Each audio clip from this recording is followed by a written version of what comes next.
generation we're born into defines who we are more than we realise or care to admit. We tend to think that we as free-thinking individuals shape the way we think and believe, but likely don't give full credit to the impact these forces have on our character. They influence us to form certain values, tastes, and ways of thinking we internalise, and cause us to develop a personality that rhymes with the rest of our peers.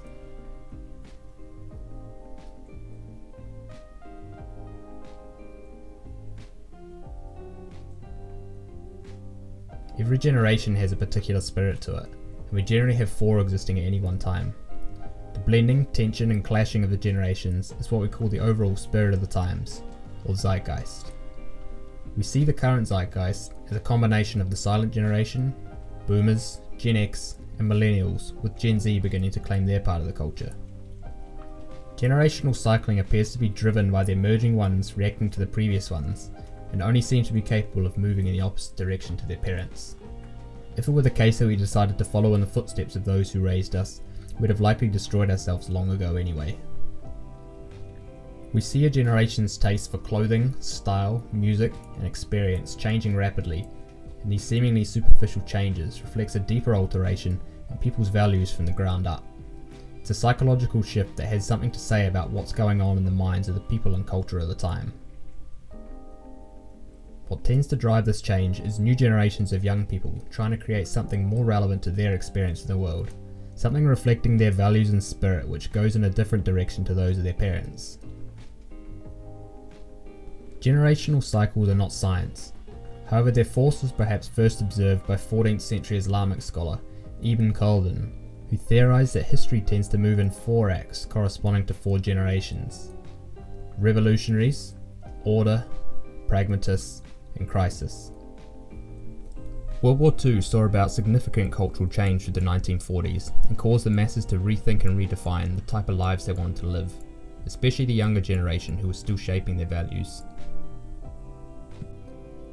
Baby boomers grew up through the reordering of society, still feeling the heat of the revolution but wishing to stabilise the world. Gen X were pragmatists. They had very little connection to the core values of the revolutionaries. They wanted to solve problems and make life as comfortable as possible, less interested in grand ideas. In the process, the spirit of the revolution fades. Millennials are a crisis generation, feeling that society has lost its way, but unsure how or what to replace it with. A crisis generation begins to question the values they've inherited and consider the order of the old ways to be irrelevant to their experiences. We're currently witnessing the awkward tension between crisis and revolution, and expect to see Gen Z differ significantly from the old guard and emerge as a revolutionary generation. Personality profiles of generations are usually defined by one or several decisive events occurring during that period. To use America as an example, the silent gen experienced the Depression followed by the advent of World War II, boomers were shaped by Vietnam, and millennials had 9/11 and the financial crash of 2008. The experiences of the silent generation led them to become more cautious and conservative, valuing stability and material comforts. Boomers came of age in the 60s and were fortunate not to have experienced the harsh financial realities of their parents, and in turn moved in the opposite direction, valuing personal expression, adventure, and idealism.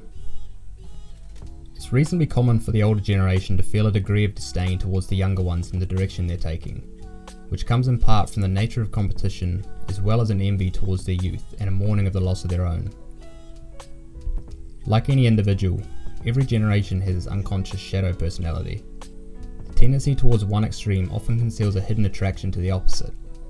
We'd be better off embracing our shadow, but most often we put a great deal of effort into repressing and concealing it from ourselves and others.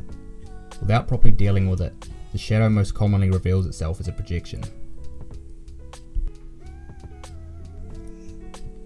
Those coming of age in the 60s were spiritual and inward as a reaction to their materialistic parents. But as they started to progress towards middle age during the yuppie years of the 80s, the materialistic side was revealed.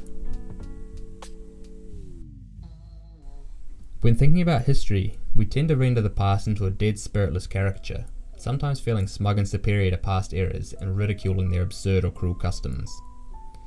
We should be careful in our praise for the times we live in and the culture our generation is shaping. There have certainly been greater eras in the past of working democracies, creativity, openness, eras where populations have had a greater understanding of psychology and had deeper ties to reality, better being able to discern the truth from false narratives. Every time that's existed has shared values reflected by their different circumstances, and if we were a part of them, we would have shared in them as well. The generational mindset dominates everyone from within. There's no escaping the historical period we're born into. If the spirit of the times is like a tide or a stream, and you don't like the course it's taking, better to attempt to gently redirect it than to fight its direction.